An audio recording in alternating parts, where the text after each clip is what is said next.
सुखदेव जी कहते हैं राजन, अभी तक तुमको हमने इतना ज्ञान यज्ञ सुनाया, अब तुम्हारा भय कम हुआ है कि नहीं? आज जो है परीक्षित जी कहने लगे, प्रभु अब तो हम अभय हो गए हैं, हमारा भय कम हो गया है, आपने हमारे लिए बड़ा उत्तम मार्ग ढूंढा और अब हमें किसी प्रकार का भय भी नहीं लग रहा है। अब तो हमें परमात्मा के चिंतन में, परमात्मा के तप में, परमात्मा के अर्चन में ही हमारा मन लग रहा है। और राजा परीक्षित ने महाराज क्या किया, आज पूजन सामग्रियां इकट्ठा की और इकट्ठा करके आज पूजन करने का विधान बना रहे हैं। पूजा स्थल पर बैठे हुए हैं। इतने में महाराज जो तक्षक है, जो महाराज समीप मुनि के बालक के द्वारा श्रापित हुआ था, श्राप दिया गया था कि आज से 7वें दिन तक्षक के द्वारा परीक्षित की मृत्यु हो जाएगी, क्योंकि इसने हमारी पिता का अपमान किया है। आज वही समय सन्निकट आया। आज जो है तक्षक नाम का जो सर्प है, महाराज राजा परीक्षित को डसने के लिए निकल रहा है। और जैसे महाराज आगे बढ़ा, एक ब्राह्मण देवता से भेंट हो जाती है। उस ब्राह्मण ने पूछ दिया, अरे तक्षक तू कहाँ जा रहा है? तक्षक ने कहा, मैं राजा परीक्षित को डसने जा रहा हूँ। ब्राह्मण ने कहा, नहीं देखो ऐसा नहीं, अगर तुम राजा परीक्षित को जाकर के डसोगे तो मैं निर्विष करने का मंत्र जानता हूँ, मैं उसे निर्विष कर दूंगा। आज महाराज तक्षक ने उस ब्राह्मण को बहुत सा धन दे करके और वापस कर दिया। और तक्षक जाता है, महाराज पूजन सामग्रियां रखी हुई है। आज जैसे पूजन सामग्रियां रखी हुई है, पूजन स्थल पर पुष्प रखे हुए हैं, पुष्प मालाओं में जो है आज तक्षक ने अपना सुंदर सूक्ष्म रूप बनाया और सुंदर सूक्ष्म रूप बना करके पुष्प के अंदर जो है विराजमान हो गया। और जैसे महाराज विराजमान हुआ और पूजन का प्रारंभ दिशाई, आज पूजन के प्रारंभ दिशा में महाराज जैसे राजा परीक्षित ने वो पुष्प उठा करके और भगवान को समर्पित करना चाहा, इतने में महाराज उस तक्षक ने जो है राजा परीक्षित को डस लिया और डसने के बाद जो है उसी समय से राजा परीक्षित का जो है शरीर वो भस्म होने लगा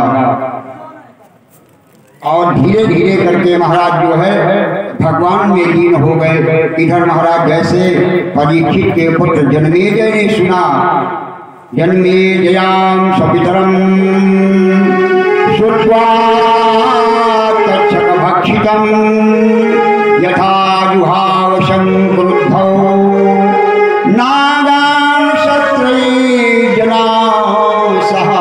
आज जैसे सुना, सुनने के बाद जो है जन्मेजय क्रोधित होता है और क्रोध में आकर के महाराज जो है सर्वेष्टि यज्ञ कराने का अनुष्ठान कर लिया। ब्राह्मणों को बुलाया और ब्राह्मणों से कहा, प्रभु अब तुम एक जो सर्वेष्टि यज्ञ है इस सत्र को प्रारंभ कर लो। संसार में जितना भी सर्प है आकर के समन कुंड में गिरे, ऐसी आहुतियां आपके द्वारा होनी चाहिए। आज महाराज ब्राह्मणों ने यज्ञ प्रारंभ कर लिया, आहुतियां दे रहे हैं।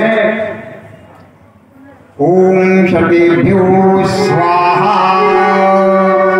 इस तरह से महाराज आहुतियां हो रही है। आज महाराज सर्पों के झुंड आकर के जो है यज्ञ कुंड में गिर रहे हैं। इधर तक्षक जो है डर गया। आज महाराज जैसे ही डरा तो डरने के बाद आज तक्षक जो है इंद्र की शरण में जाता है। तू गोपां यदि राजेन्द्रः शुक्रा शरणागतं तेन शस्त्रं भूतां सर्ग तस्मानग्नौ पतत्युः। आज महाराज इंद्र की शरण में जाता है, आज इंद्र से प्रार्थना करता है। आज तक्षक को जो है महाराज इंद्र ने अमृत पिला दिया और ब्राह्मणों के द्वारा आज महाराज मंत्र बोला जा रहा है, परंतु तक्षक नहीं आ रहा है। उसने जाकर के इंद्र के सिंहासन पर एक अंटा लगा दिया और उसी सिंहासन पर अंटा लगाए बैठे हुए है। इतने में महाराज आज जैसे जन्मेजय ने कहा, महाराज अभी तक्षक नहीं आया, ब्राह्मणों ने कहा ना, तो इसी समय बृहस्पति जी आ गए और बृहस्पति जी कहने लगे कि न आया है और न तक्षक आएगा, क्यों? उसने अमृत पान कर लिया है, अब वो इंद्र की शरण में है। जन्मेजय क्रोध में होकर के कहने लगा कि अरे ब्राह्मणों, फिर ऐसे मंत्र की आहुति दो इंद्र के सिंहासन के सहित तक्षक करके यज्ञ कुंड में गिरे। परंतु बृहस्पति के रोकने पर, क्यों? बृहस्पति जी ने कह दिया कि तो अमृत पी चुका है, अमर हो गया है, वो मरेगा नहीं। और ये शस्त्र जो यज्ञ चल रहा है, यज्ञ का शस्त्र बंद करवा दो, नहीं अनर्थ हो जाएगा, प्रलय हो जाएगी। आज ब्राह्मणों के समझाने के बाद महाराज राजा जन्मेजय ने यज्ञ को बंद किया और बंद करने के बाद आज इधर परीक्षित जी जो है भगवान में लीन होते हैं।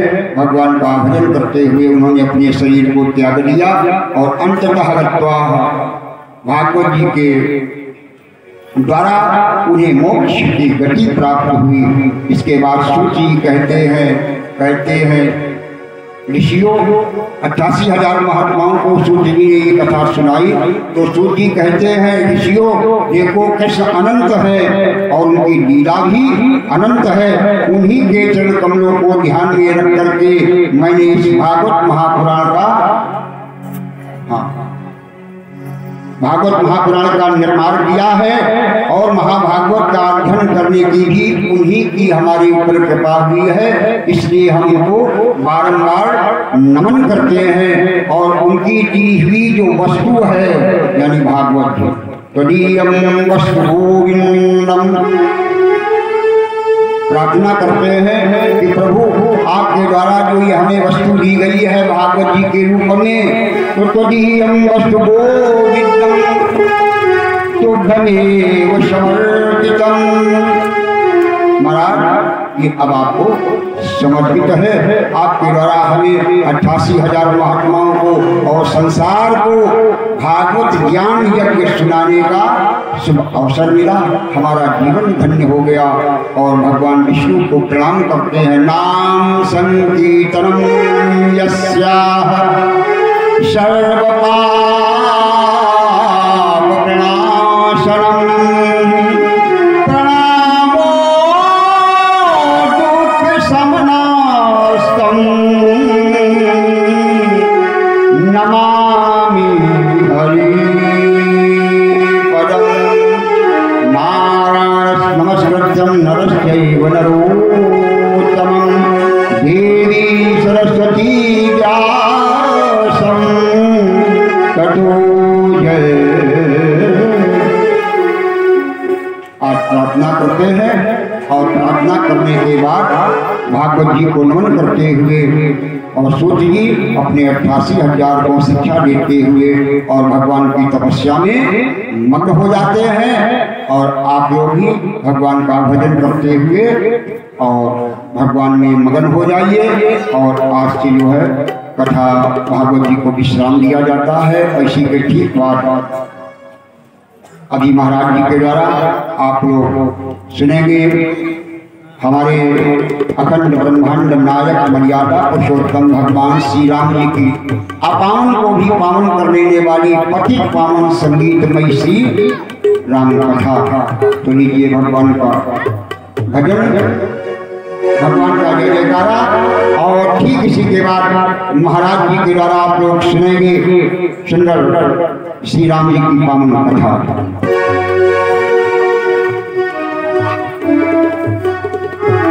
अरे गोविंद जय जय गोपाल जय जय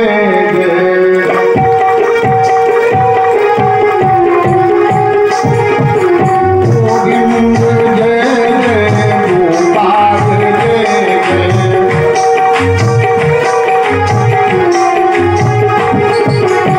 गोविंद जय जय गोपाल जय जय गोविंद जय जय राधा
बिहारी लाल महाराज की बोलो की जय, बोलो शंकर भगवान की जय, बोली पार्वती मैया की, बोलो हनुमंत हरि की, बोलिए गंगा मैया की, बोलिए श्री यमुना मैया की, बोलिए धरती माता की, बोलिए गौ माता की, बोलो अपने अपने श्री माता पिता की, अपने अपने श्री गुरुदेव भगवान की, बोलो जय जय श्री राधे।